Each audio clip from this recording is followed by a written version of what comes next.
We are recording. So hello, everybody.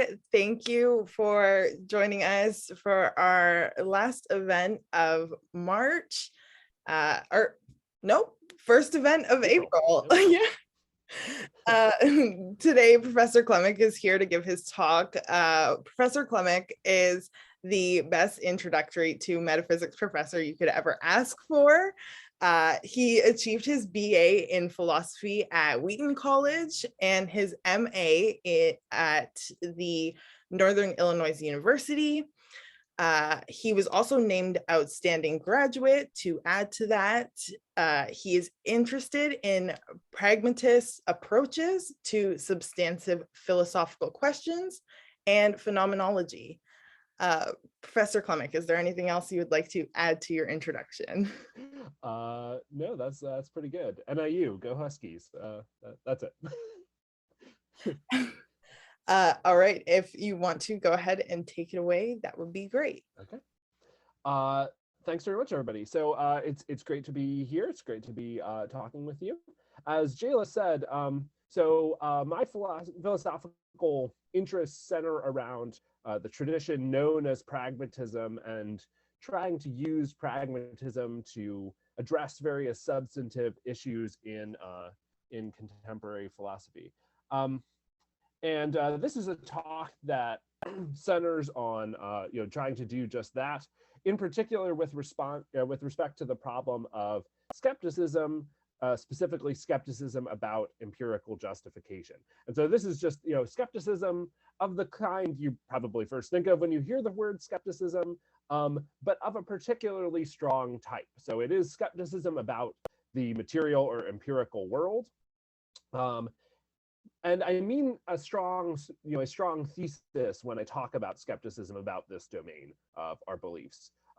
Sometimes people use the word skepticism just to mean the idea that we never really know anything for certain.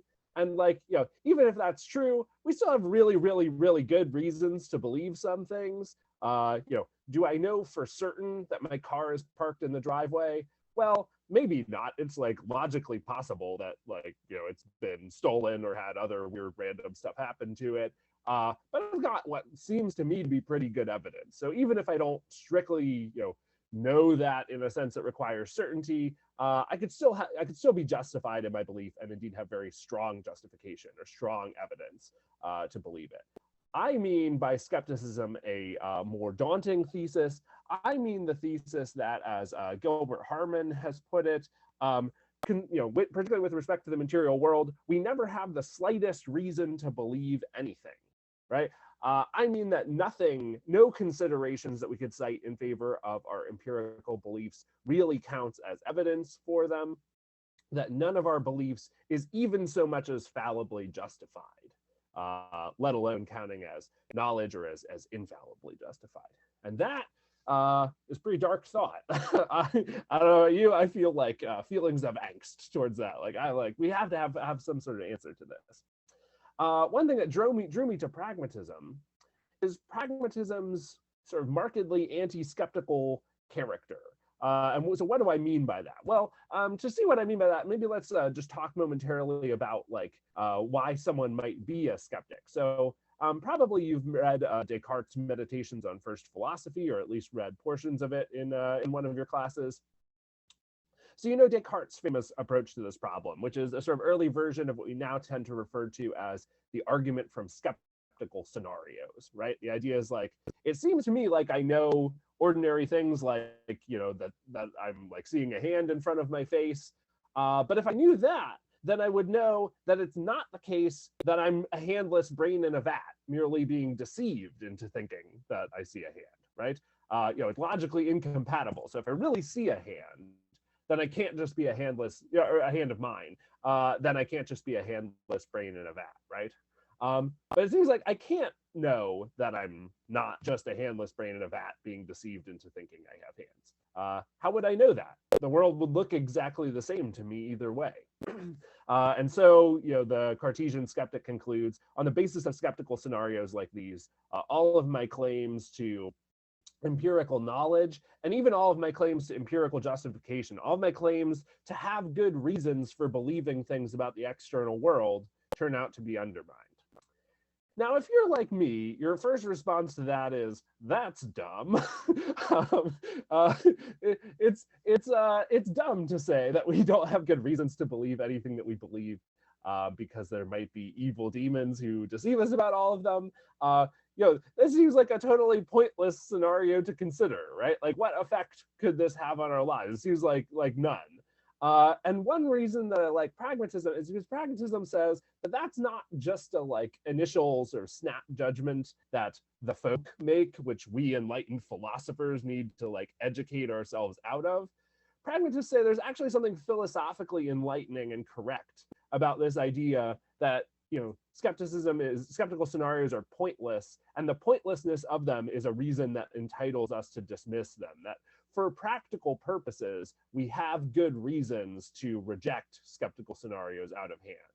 That's what always appealed to me about pragmatism, and in this talk, that's what I'm going to try and defend. I'm going to try and defend the idea that we do, as I say here on the bullet point under my thesis, that we do have strong a priori practical reasons to accept that skepticism about empirical justification is false. I will break down the components of that, a few components of that thesis in a second. But let me just say, the reason this is tricky, this seems like a promising idea. The reason that to be tricky as a pragmatist trying to work it out is because pragmatists tend to appeal to lots of really implausible good this anti-skeptical aim, right? To not worry about skeptical scenarios, fall back on relativism, say the truth is just what works for me. So if skeptical scenarios don't work for me, then they can't be true. But of course, the truth is not something that works for one person or one community, right? And we don't want to abandon dismissing skepticism. So that's the needle we want to thread here, right? We want to find a way of fleshing out and defending this basic idea that and the way that our practical aims hinge on rejecting skeptical scenarios could somehow justify us in dismissing them. We want to make that good without collapsing into relativism or giving up on the objectivity of thought. And I'm going to try and do that today. So as I say, I'm going to try and show that we have some really significant reasons to accept that skepticism about empirical justification is false. Let me say a couple of things about the components of that thesis. One is about the word accept. You might think that it just means believe. I don't mean believe by it, and I'll say what I do mean by it below, but I just want to flag that right away. Second, I'm talking about practical reasons, not evidence. I'm not going to provide you with non-circular evidence that skepticism is false. Can't do that. I wish I could. Wish I could just answer the skeptic on her own terms. That would be super cool. Turns out I don't think that could be done. And I think most philosophers nowadays don't think that could be done. So instead, the reasons I'm going to try and give you are practical ones. Reasons concerning the way that accepting that skepticism about empirical justification, accepting that it's false, is necessary for you to achieve goals that you're committed to and goals that you ought to have. So basically, the structure of the argument is going to be, you hold a certain goal and you ought to hold it. It's a reasonable one for you to pursue. You've got to pursue it. You've got good reasons to pursue it, but you're only going to succeed in your goal if skepticism about empirical justification is false. And so that's going to give us a reason to accept that it's false. Finally, those reasons are going to be a priori. This is important in terms of a response to skepticism. The skeptic takes herself to have called into question all of our experiential evidence for anything, right? So we take our beliefs about the external world to be justified on the basis of experience, but then the skeptic comes in and says, yeah, but how do you know that your experience is showing you the world as it really is, rather than being misleading owing to your being in this weird skeptical scenario?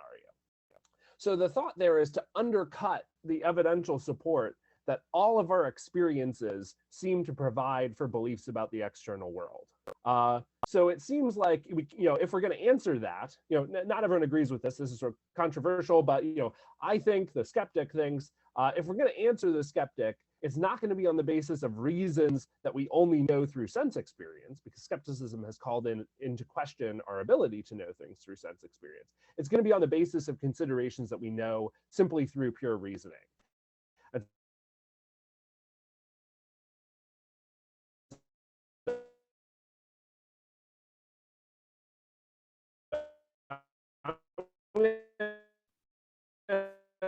Try and provide you with some practical reason relying on sense experience. That's what I'm going to try and do today. Okay, an argument put forward in the 20th century by a philosopher with a funny name, and his funny name was Wilfrid Sellars. So Wilfrid Sellars worked for a long time at the University of Pittsburgh, my hometown, incidentally. And Sellars put forward a sort of sophisticated blend of pragmatism and analytic philosophy. But so he's going to give an argument that practical considerations justify us in rejecting skepticism, and in particular, in taking our perceptual beliefs to be likely to be true. I'm going to say this argument is good, but it needs more work. Sellars doesn't give enough details. He doesn't give enough reasons for us to accept his assumptions.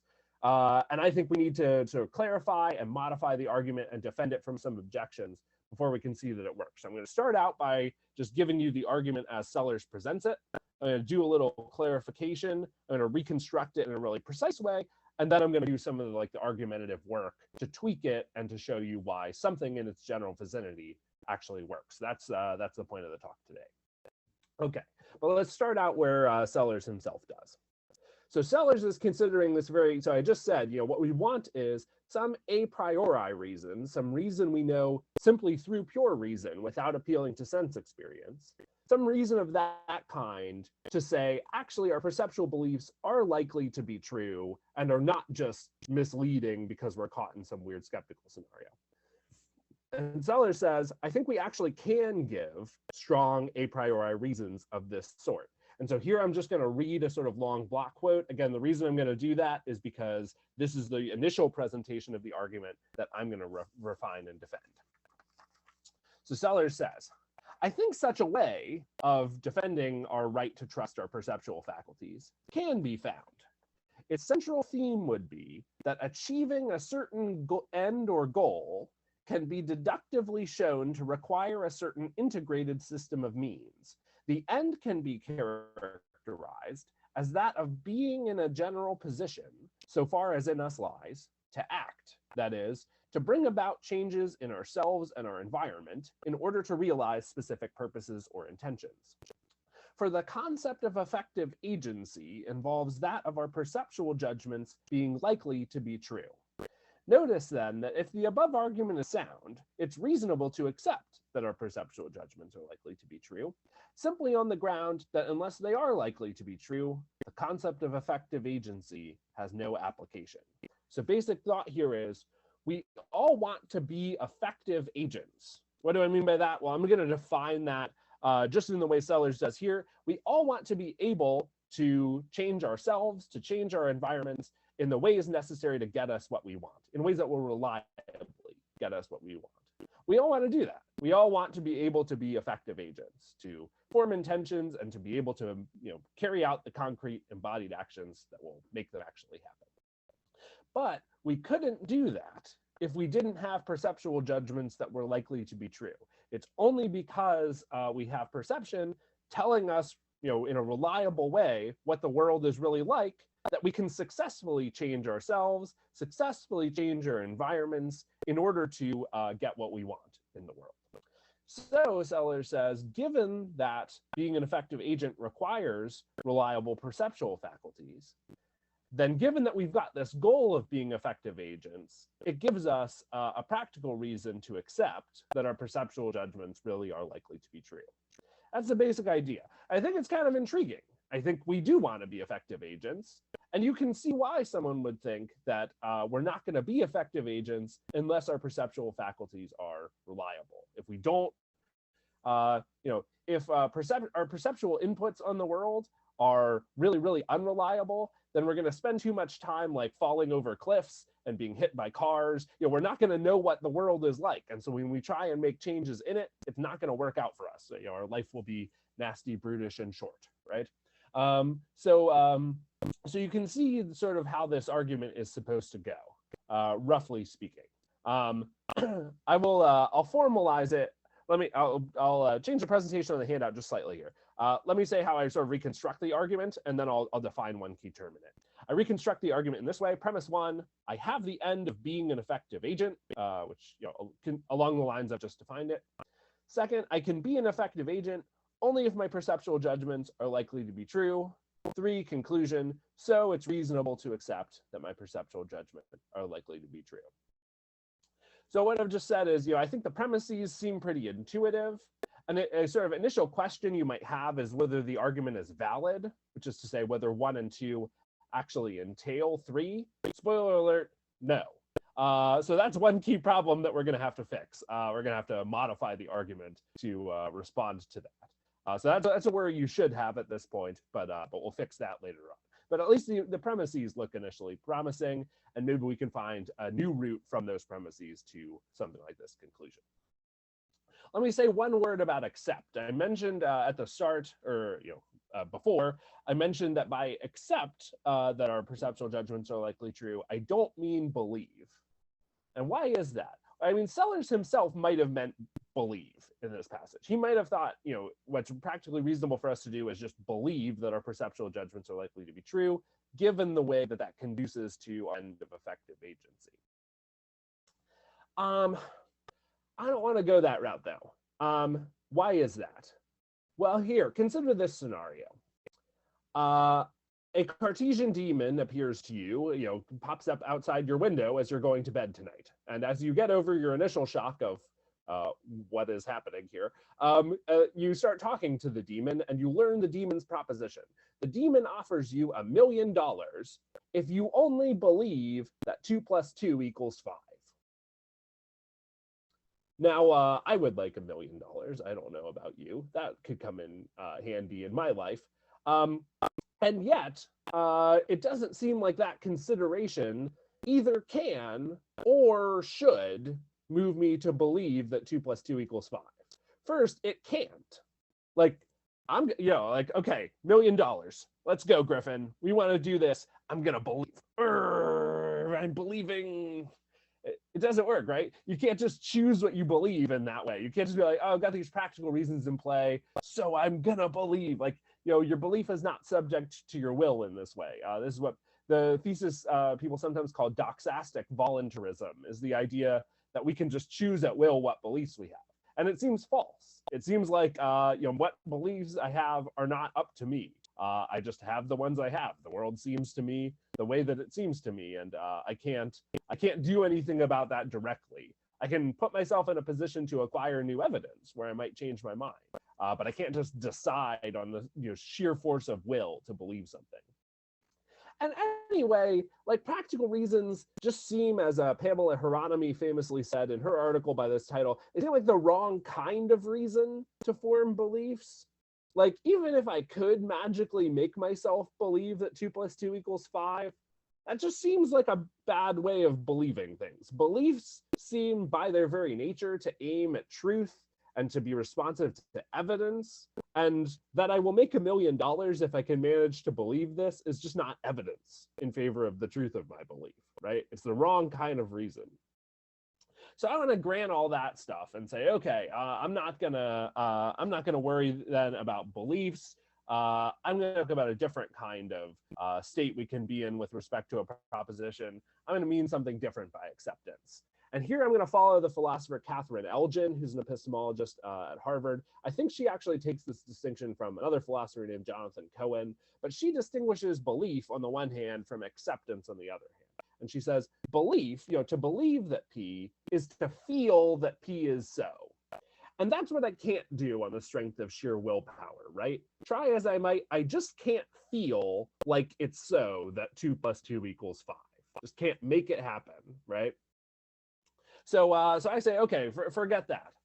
Acceptance is something different. She says to accept that P is, in general, to be, quote, willing to treat P as a premise in assertoric inference or as a basis for action, which in like short form is just to say you accept that P when you act as if P is the case and you think as if P is the case. So you think, okay, if P were true, what else would be true? And you think, okay, I'm like favorably disposed towards that thing, those things, knowing that they follow from P. And I'm going to guide my actions by my assumption that P. And I can do those things even if I don't, deep down in my core, feel that P is so and don't believe it. So acceptance does not require belief. And acceptance does seem like something we can will and something that can be responsive to practical reasons in a way that belief is not. Just to see that it's responsive to practical reasons, another pragmatist philosopher I really like, Charles Sanders Peirce, gives an example of a general who's like fighting to defend his homeland.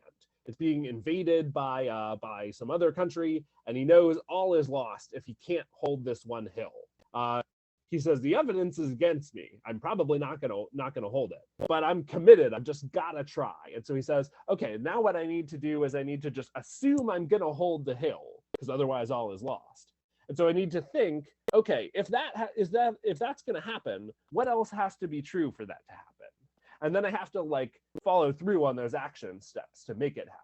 And that's what it is to accept a proposition.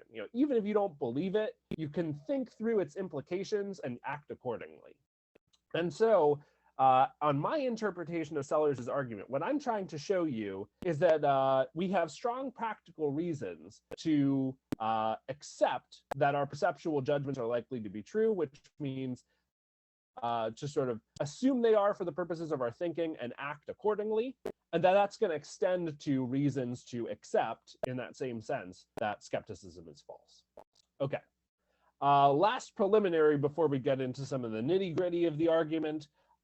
Even if I prove this conclusion, it won't show that skepticism is false, right? Just look at the handout here. Look at 3, the conclusion. The conclusion of this argument is not so skepticism is false. It's reasonable for us to, now we see, let's just gloss it differently. So it's reasonable for us to think and act as if skepticism is false. Think and act as if our perceptual judgments tend to be true. And that might be disappointing. As I said before, it would be great if we could just like prove that skepticism is wrong, give a direct answer to the skeptic. If any of you can pull it off someday, like hats off ya. I will, wholeheartedly, I'm like, waiting with, well, I'm not waiting with bated breath because I don't think it's gonna happen. But if it did, no one would be happier than me. But I don't think we can do it. And so I think this is sort of the next best thing. Now, there are other candidate positions for the next best thing. Like some of you may know about like externalists about justification, for instance, who say, like, don't worry about answering the skeptic, because like, if perception is in fact geared in with the world in the right ways, then our beliefs count as justified, even if we can't refute skeptical arguments about them. That's just one of many positions that people now endorse, on which like we don't have to answer the skeptic to have justified beliefs. We can have some more minimal solution. I'm not really going to try and prove that mine is the best non-answer but almost answer to the skeptic of the available options. There are a lot of available options. I can't refute, like all the other ones here. So I mean, one thing I want to say is just like, I'm mostly concerned to show that this works on its own terms. And if other ones also work, then great. We have a lot of workable responses to skepticism, and that would be great because skepticism sucks. So the more answers we have to it, the better. But I will say one thing. If, like me, you're like an angsty person, which is to say not someone who like merely thinks that skepticism is kind of like an interesting puzzle, but someone who like is really troubled by the idea of skepticism, someone who wants to know, like, given this argument, do we have reasons to do anything? Does it like undercut all of the reasons we seem to have for anything? Like what are we gonna do with this? I think one thing that I like about this way is like, I grant a lot of the skeptic's premises. I sort of grant that we're in a sort of bad situation of the sort the skeptic aims to be putting forward. And I want to say, even if things are as bad as the skeptic says, you still have good reasons to reject skepticism. You still have good reasons to guide your thinking and your actions as though skepticism is not so. You still have good reasons to dismiss it. And that, I mean, I take some like genuine existential comfort. The skeptic pretty far along the sort of skeptical dialectic, granting a lot of skeptical assumptions and still being able to say we've got some reasons to resist, some reasons for trusting in our perceptual faculties is an appealing feature of this position to me. So that's what I want to do. I want to say even if the skeptic rules out all of the evidence we might have for our beliefs, we still have good reasons to think and act as if our perceptual judgments are likely to be true. That's what we're going to try and show today. Okay, so we've got a sort of argument to start with, the Salarzian one that I've reconstructed here. And what I'm going to do now is I'm just going to go through a series of objections to these premises to try and consider all of the ways in which people might think that they don't work. Some of the objections I'm going to say are actually good ones and should lead us to tweak the argument to sort of get around those objections, find a different version of it that will avoid them. Others of them I'm going to say, this objection might look promising, but it's actually not so weighty. But all told, what we're driving towards is a modified version of this argument that I think is genuinely a sound one, which is to say, it's valid and the premises are indeed true. Okay, so let's start out with premise one. Premise one is that we have the end of being an effective agent. Well, each of us, I have the end of being an effective agent. I'll talk in the first person now. Each of us kind of needs to reconstruct this argument for him or herself, because we're all in our own solipsistic, skeptical, dialectical contexts, right? Okay, so I have the end of being an effective agent. Now, that's true. I do not doubt that I have that end. That is indeed something I want, to be an effective agent. So the objection to one is not an objection that one is false. The objection to one is that one is actually useless for an anti-skeptical argument. Why is that? Well, one is just a premise about what ends we happen to have. And the idea is like, well, if we happen to have an end, then if something else is necessary for the fulfillment of that end, then we've got good reasons to accept that the necessary condition holds. But that's crazy. It's crazy to think that just because we happen to have an end, we're justified in accepting that conditions necessary for it obtain, or we're justified in performing actions that are necessary means to it. I'm looking out a window right now. I'm a floor up, right? And I'm over a street. Suppose I have the end of flying unaided. I think about it, I'm like, man, it would be really cool if I could just fly on my own. That's my new goal in life. Now, what's necessary for that? Well, one thing that might be necessary for that is for me to like jump out a window, or like at least, take a running leap into the air. If you never jump, you can't fly, right? So I gotta jump somewhere. Does that make it reasonable for me to jump out the window because, it's a necessary means to a goal I happen to have? No, because my goal is stupid, right? I've got good evidence that my end is not a reasonable end for me to hold. So the mere fact of me holding an end is not relevant, is not sufficient to establish my right to perform any particular means to it, to trust that any particular necessary conditions for it obtain. We need a reasonable end and not merely an end we happen to have. Somebody could try to like give a kind of middle ground here, saying like, well, look, you can't not be an agent, right? You can't not have the end of agency.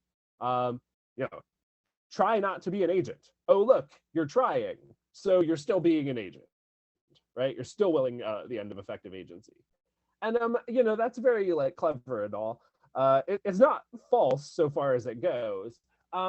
But I'm not like merely trying to, I don't think it's enough to merely establish that it's like psychologically inevitable that we're going to aim to be agents. Maybe our cognitive wiring had gotten messed up. It would be psychologically inevitable for us to like aim at flying unaided, right? That could be true too, but it could still be disastrous and totally unreasonable. The mere fact of an end being one that we adopt even if it's like ingrained in our psychology, does not give us reasons to adopt it. So I think we need a normative premise here, not just a psychological or descriptive one. We need to know that the end of effective agency is reasonable. So I think this objection actually works. I think we have to replace premise 1 with a new starting premise. And this is going to be premise, I'm a philosopher, so I'm very creative. So it will be premise 1 star. And premise 1 star is that I have the reasonable end of being an effective agent. Now, if my end is reasonable, it does seem like it's reasonable for me to do what it takes to achieve that end. Let's leave it at that for now. It seems reasonable for me to do what it takes to achieve my reasonable end. If the only way something can come about is by me performing a particular action, and if the thing I'm trying to do is reasonable, then like it seems like a basic principle of practical reason that in that case it's reasonable for me to perform the means. Okay, so 1 star is going to be useful in an argument of this general sort. The question is just whether it's true. Now, it seemed obviously true that I, in fact, want to be an effective agent. But the question is now, why ought I to want that? What good reason do I have to want to be an effective agent? So now let's move to the next second. Let's try and motivate 1 star. See why this end of effective agency is not just one we happen to have, is not just an inescapable end, but is one that we ought to have. Now, this might seem totally obvious, and it might seem obvious in this way. Well, look, if we aren't effective agents, we will all starve very fast. So if we don't try and do anything, then we will just, as one of my favorite folk punk bands says in one song, we will just lay on the ground till we die. And that seems bad. Suppose we are agents, but not effective ones. In that case, none of our actions will tend to achieve our aims. And so maybe we won't lay on the ground till we die, but we will blindly stumble about and run into things until we die. Neither of those seem like very good outcomes. So like clearly we've got to aim to be effective agents so that we can avoid those things. And I'm going to say something almost like that, but not quite like that. Why not just say that? Well, because we need an a priori reason in this context. Remember, the skeptic says none of your experiential evidence counts for anything. Now that I've given my like nifty little skeptical argument, right? The skeptic says all of the evidence you take to show stuff about the material world, I say you're just a deluded brain in a vat, so you can't trust any of that stuff, and I'm accepting that constraint. But look, it's only because we know how things work in the actual material world that we know that if we're not effective agents, we will in fact quickly perish. It's only because we know how like nature actually works that we know that that's the case. So that appeals to some evidence that we don't actually have the right to appeal to in this context. It appeals to experiential evidence that we can't take for granted without begging the question against the skeptic. So we need an a priori argument that the end of effective agency is reasonable. We need some reasons that we can know without appealing to sense experience, but simply on the basis of reason to say, yeah, in fact, we ought to try to be effective agents. And here's how I want to argue for that. I value, and I think you value too, having control over your empirical circumstances. What do I mean by that? I just mean, you have experiences, right? The world sort of hits you in the eyeballs, so to speak. And that makes you feel particular kinds of ways. You take things to go particularly well or particularly poorly for you in experience, the world as you experience it. But it matters to you not just which kinds of experiences you have, but it matters to you the degree of control you have over those experiences. So control is something you value about your experiences over and above their quality as, let's just say, pleasurable or painful, sort of first order what it's like to be in them. Here's an argument for that. Imagine childbirth. Childbirth is tough sledding, right? Not super fun, or so my spouse informs me. Haven't done it myself, but I'm told it's not a great time in and of itself. It is quite painful. But it can still be a very joyful experience on balance in cases where the person giving birth is doing so, willingly, wholeheartedly, even in joyful anticipation of meeting a child that they, are eager to love and parent and get to know, right? So the person giving birth is able to see childbirth as expressive of their agency, expressive of their plan for their lives. And in virtue of that fact, to regard that experience, which involves great bodily pain, as nevertheless one that is, valuable on balance. Now, you could feel the same level of physical pain. Childbirth could involve the same level of physical pain as, say, just being assaulted by somebody, right? But that is going to be way worse on balance than childbirth from someone who views it as expressive of their agency, something they wanted and chose and are joyful about, right? The same level of physical pain will be way worse for the person, will involve much more suffering in the case of being assaulted. And why is that? I guess because they not only feel a great deal of pain, but they feel their own helplessness with respect to the situation. They think, I'm not choosing that my body be mistreated in these ways, and there's nothing I can do about it, no way I can get out. And that is an additional sort of second order pain that someone feels that in fact could be even worse, even after the physical wounds heal, the wound of having had your agency violated in those ways, of not having had control of your circumstances stripped away from you, is something that can leave a really deep psychological scar, right? So same potential level of physical pain, in one case involves a much greater level of suffering.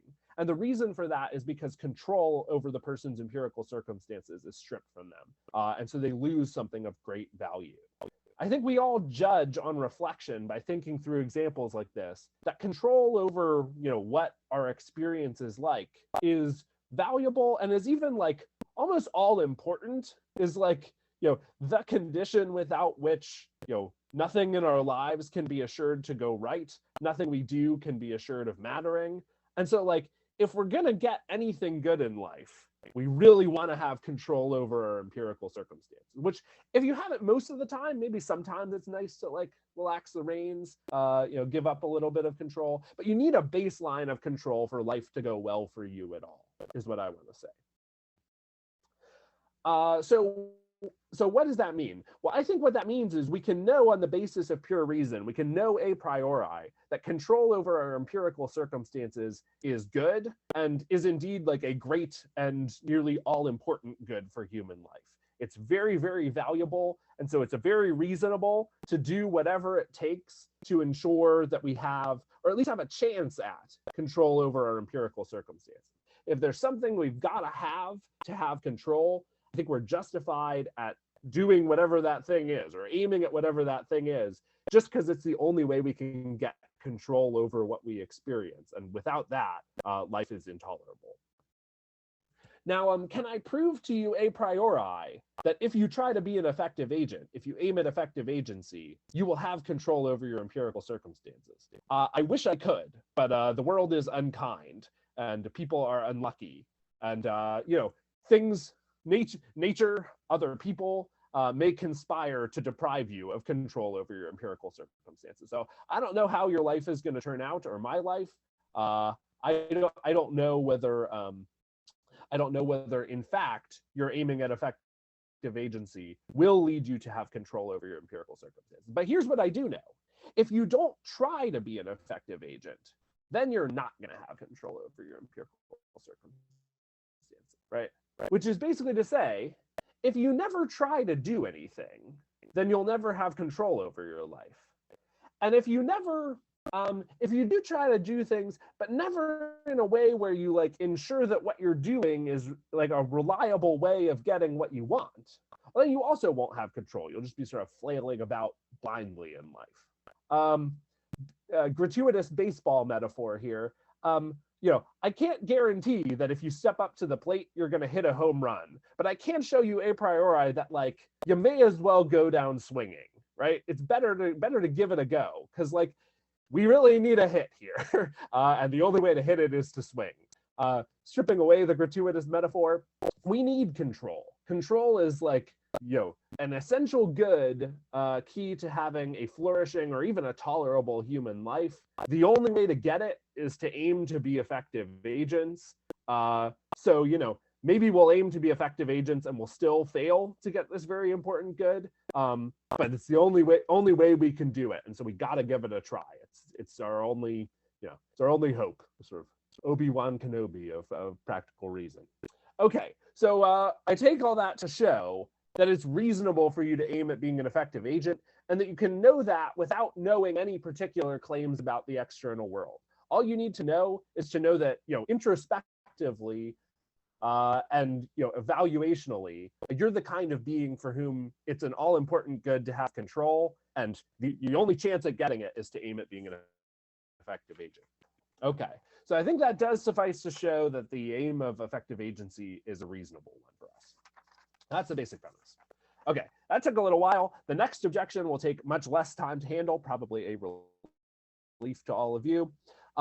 This is an objection to 2. Now, 2, remember, is the premise that effective agency requires perceptual judgments that tend to be true. That seems kind of intuitive, right? If your perception were radically misleading about where cars were located in the natural world, probably be able to dodge cars, or maybe you will spend life cowering in fear of the cars that aren't coming at you.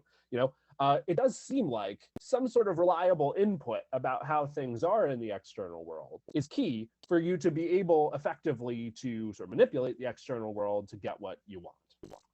But somebody might say, so 2 seems true, but somebody might say, well, it's not knowable a priori. After all, isn't it logically possible that if you act in complete ignorance of what the world is like, you should happen to luck into perfectly successful actions? Isn't it logically possible that if you act on the basis of reliable perceptual faculties, I don't know, there's some weird law results in which things always go wrong for you? Maybe we know the actual world isn't like that, but we know that only by the senses. As far as pure reason tells us, couldn't reliable information about the world actually like make us somehow worse at getting what we want?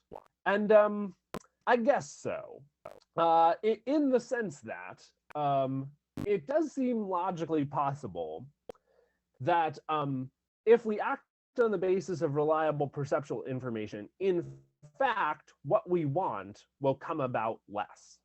But even if acting in ignorance makes somehow tends to make what we want come about more frequently, that still wouldn't count as effective agency, right? Effective agency is not me just doing something which, as a matter of luck, happens to make things turn out okay. Effective agency is me being able to do things that reliably tend to get me what I want. Example of this, my daughter frequently pleads with me for donuts. She's 3, and so she will often say things like, Daddy, can I have donuts for breakfast? Or I mean, honestly, that's like the most socially acceptable. Sometimes it's just like bars of chocolate or something like that. Now I have a soft spot for both my kiddo and for donuts. So I in fact give her what she wants a reasonable amount of the time. Is her agency effective with respect to producing donuts for breakfast? I don't know. That seems like a stretch. She seems just sort of lucky to have a dad who's the pushover.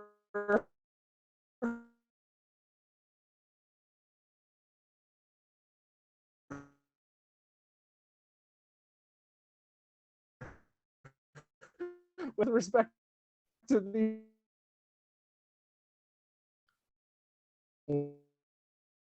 or our actions' success actually of themselves to reliably produce the ends that we want. And that is something that we can only get if we're acting on the basis of something in us that actually links to how the world really is. Shows that two is not only true, but is something we can perceptual justification, or sorry, perceptual beliefs that tend to be true are actually going to lead to successful actions all the time. But because we can know only actions that come about through some sort of reliable marker of how the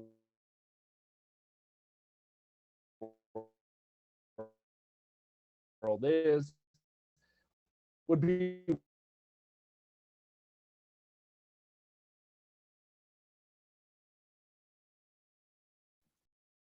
Sorry, Professor Klemicks, I think you're cutting out a little bit.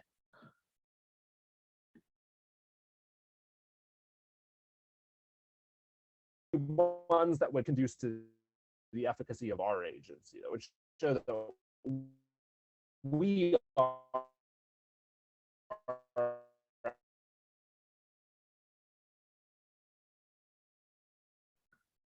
Uh-oh, I think he's gonna leave and come back. Sorry, yes, Gaia.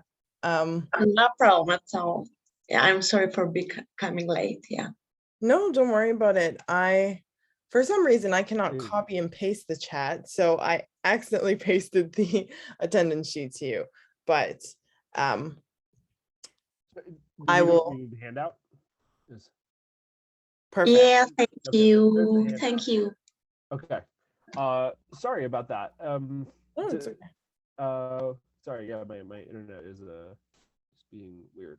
Do you know what came through last, or? It was a while back. The last part that I remember was you talking about your daughter giving you or asking for donuts for breakfast isn't a reasonable Okay. Okay. Sure. All right. We're rolling still? Yes. Okay. Thank you all for awkwardly listening to us game plan logistics here. Okay.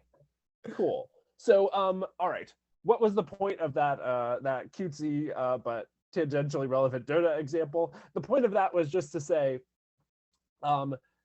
we can sometimes do stuff which in fact ultimately leads to what we want coming about, but in such a way that it doesn't count as our effective agency, because it still depends too much on lucky circumstances. Like it's just sort of a fluke that what we want is always followed by a fluke that our actions are always followed by what we want. It depends too much on other people's agency or just things happening to work out right.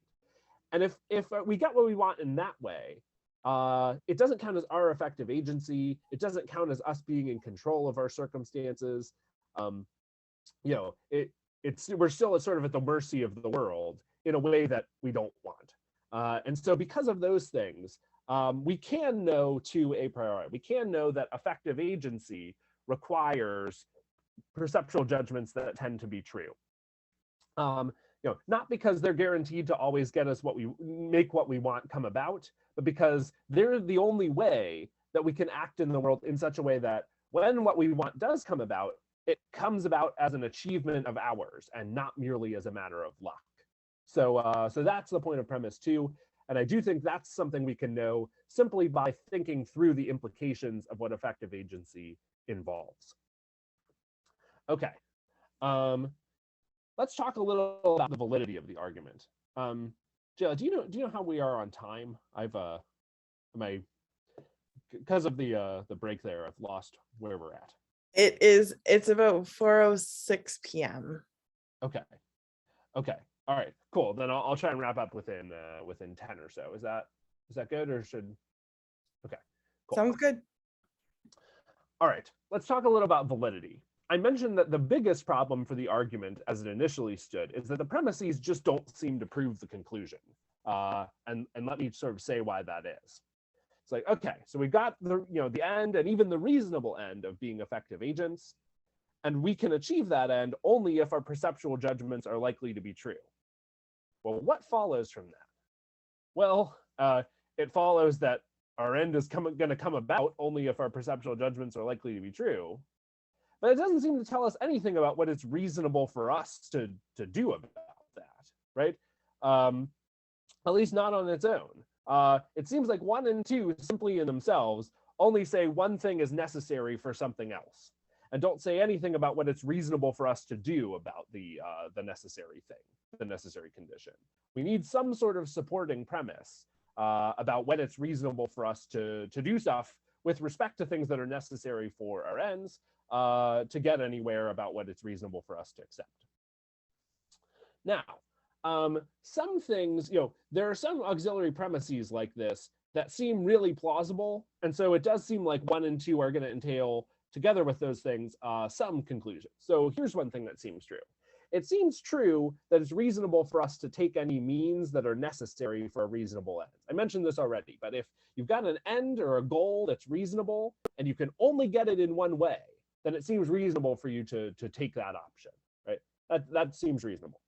So, so one thing that seems reasonable is for us to try to make it the case that our perceptual judgments are likely to be true, because only then will we be agents. That's great, but that's irrelevant skepticism. Similarly, it seems reasonable for us to hope that any our reasonable ends will be achieved, and so anything that's necessary for them will come about. That seems like a reasonable way of hoping. So it seems reasonable to hope that our perceptual judgments will be are likely to be true. Skeptic also does not care about that. So it's like, okay, some things seem to follow, but they're totally unhelpful. Now, if we could establish a parallel auxiliary hypothesis about acceptances, then 3 would follow. And that would be great, because 3 is relevant, I think, to the skeptic. So if anytime you had a reasonable end and you learned that something were necessary for it, it was reasonable for you to accept that necessary condition would obtain, to think and act if it would obtain, then 3 would follow, and we'd be like, great, our argument works. Unfortunately, that auxiliary hypothesis is false. It is not reasonable for you to think and act as if something is the case anytime it's necessary for you to achieve one of your reasonable ends. Quick case to show that: imagine a lottery.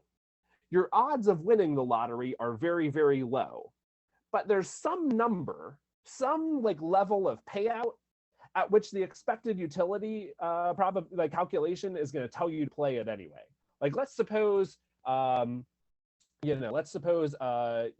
lottery the lottery sells 1,000 tickets, and each ticket is $1, and the lottery pays out like $5,000, right?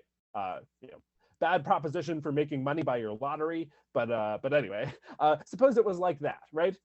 Then expect utility to play, because the cost of a ticket, is much, the cost of a ticket, even with the low odds of winning, is sufficiently low. The payout, the low probability payout, is better, given how high it is. Okay, so it's reasonable for you to try to win the lottery. It's reasonable for you to have the aim of winning the lottery. Now, that will happen only if your ticket is the one that's pulled. So that's necessary for your reasonable aim to come about. Would it be reasonable for you to think and act right now as if your ticket is going to be the one that's pulled? So just buy the new car right now, even though the lottery hasn't happened yet. Buy a new house. Your ticket's going to be the one. You're thinking and acting as if it's case. You're sort of manifesting your victory in advance. No, that would be dumb. Don't do that. Wait and see how it turns out, right? What that shows is it's not reasonable to accept that the necessary conditions for your reasonable ends are always going to come about. It's not acceptance isn't automatically reasonable in that way, the way hope and intention are. So okay, shoot, we had this argument. It looked good. But it's not valid, and it turns out the premise we would need to make it valid is false. Bummer. We need to fix the argument. We need to change it in a more substantial way to show that it works. And here's how I say we should do it. So if you look at the second page of the handout, bottom left corner, I've got a modified argument there. This is the one I think actually works. This one is the one I'm willing to go to bat for. It goes like this. 1 star, we've seen that. I have the reasonable end of being an effective agent. 2 star. So 2 is not actually a part of the argument. You might be like, Griffin, why'd you make me go through that boring defense of premise 2, which isn't even in your actual argument? Answer is because that defense also defends premise 2 star, as we'll see in a second. 2 star, I can be an effective agent only if I accept that my perceptual judgments are likely to be true. 4, it's reasonable for me to take the necessary means to my reasonable ends, necessary for me to do whatever has to be done in order to get me the thing I'm reasonably aiming at. So it's reasonable for me to accept that my perceptual judgments are likely to be true. This argument is valid. So the premises do prove the conclusion here. 4, we've already said, seems true. So now the new thing is premise 2 star. Why should we accept that premise 2 star is true? That's the problem. Now, why did premise 2 seem true? It seemed true because effective agency required perceptual judgments that are accurate. If my perceptual judgments of cars are inaccurate, then my agency with respect to avoiding being run over by cars and confidently walking across the street in the absence of cars is likely to be ineffective. So I need reliable perceptual evidence if my agency is to be effective. But I need something more. I need to actually trust the perceptual evidence that I have. It doesn't do me any good to have reliable perceptual evidence if I'm not willing to do anything with it. If I'm not willing to take it to be reliable, and so form my beliefs about the world on the basis of it and act accordingly. So, effective agency requires not just perceptual judgments that are in fact reliable, but ones that we accept are reliable, where we're willing to think and act as if they're reliable. So I think that's what shows that 2 star is true. So effective agency requires not just perceptual judgments that are likely to be true, but our acceptance of that fact. So now I think the premises of this argument are true. It's valid. So I want to say this argument has actually proved its conclusion, premise 3. Or the conclusion statement 3. I give an objection in reply to 2 star. I'm going to skip that here because I have blathered at you a long time already. And I want to say something more interesting on the last thing I'll say here. The argument seems like a sound one. One worry you might have is that you can construct similar arguments, structurally similar arguments, for conclusions that are clearly false, which is to say you could parody the argument. If you could do that, it might not pinpoint what's wrong with this modified Salarzian argument, but it would show something has to be wrong somewhere in it. And so here's how the parody would go. Think back to that example way back at the beginning of the talk I mentioned, flying. Flying would be super cool, right? I want to fly, you want to fly, we all want to fly. Flying would be great. So we think flying would be awesome. Now, I mentioned, flying requires taking a jump. At some point. So it requires thinking. So flying requires actually accepting you can fly, right? Which is to say, thinking and acting as if you can fly, namely by jumping off of things. That's acting as if you can fly, right? And if you don't act as if you can fly, you're never going to actually fly. If you don't take the jump, you're never going to be able to do it. So we've got an end that looks reasonable, trying to fly. We've got a means that's necessary for it, namely accepting that we can fly. Does that make it reasonable for you to accept that you can fly, to jump off of your house? Or no, right? That's clearly not reasonable. That would be very bad. So this argument seems to prove something false.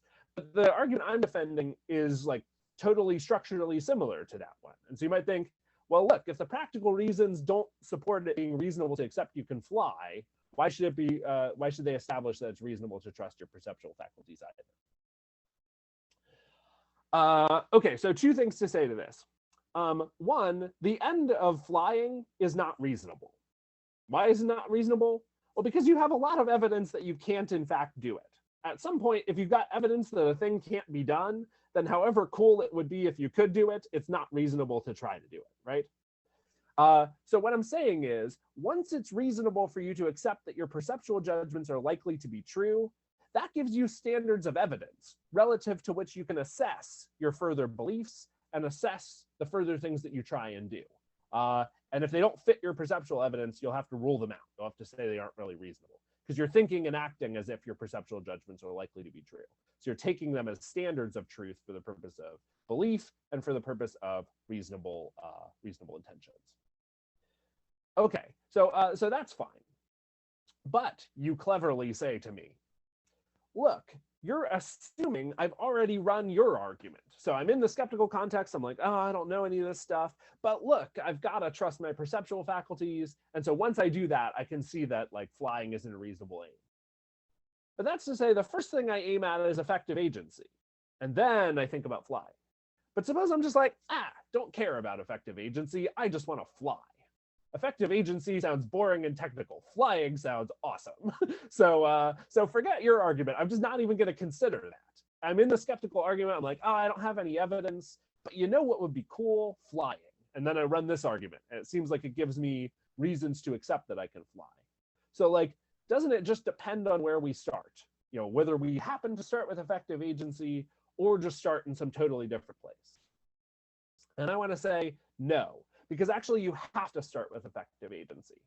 And here's why. Anything you might try to do, any intention you might happen to have, always implicitly aims at effective agency. So any particular thing you try and do in the material world is always a way of trying to be an effective agent. And given that fact, it always commits you to trusting that your perceptual faculties tend to get things right. There's an argument for this, which honestly, Imogen Dickey just helped me see. I was sort of like, I feel like something like this is right. And Imogen was like, it is right. Bang, bang, bang. Here's your thing. And I'm like, oh, thanks, Imogen. You're the best. This owes a lot to her. But basic point here is just, what is it to intend that something happens? It's not just to like want the thing to come about. It's to want the thing to come about because you did something that reliably tends to make that thing happen. And further, once you start trying to make that thing happen, you see it through to the end.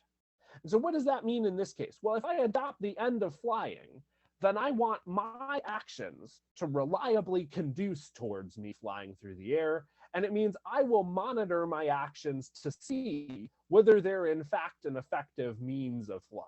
I'll like stay on tabs, keep tabs on that. To make sure I'm on track for my goal and my actions are putting me there. But that's just to be an effective agent, right? I'm aiming that my actions, my changes that I make to myself and my environment reliably lead towards a certain goal. So anything I might try and do just by the nature of trying, just by the nature of intention, is always an intention that at least in the specific case, your agency be effective. And given that fact, you can never get around effective agency. Any intention you might have always presupposes the end of effective agency, and having the end of effective agency always presupposes accepting that your perceptual judgments are likely to be true, being committed to thinking and acting as though your perceptual faculties get the world right.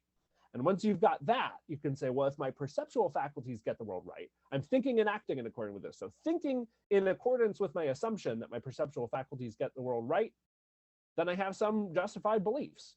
And so skepticism about empirical justification must be false.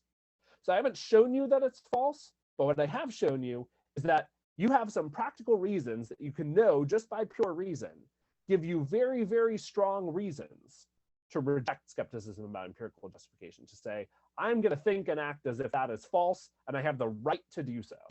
And if you're like me and really angsty about skepticism and worried about how you can have the right to dismiss it, then I hope that gives you as much comfort as it gives me. I hope we can sleep at night again. Thanks, everybody. I really appreciate your being here for this. This was a lot of fun. Thank you so much, Professor Klemmick. I'm going to just stop the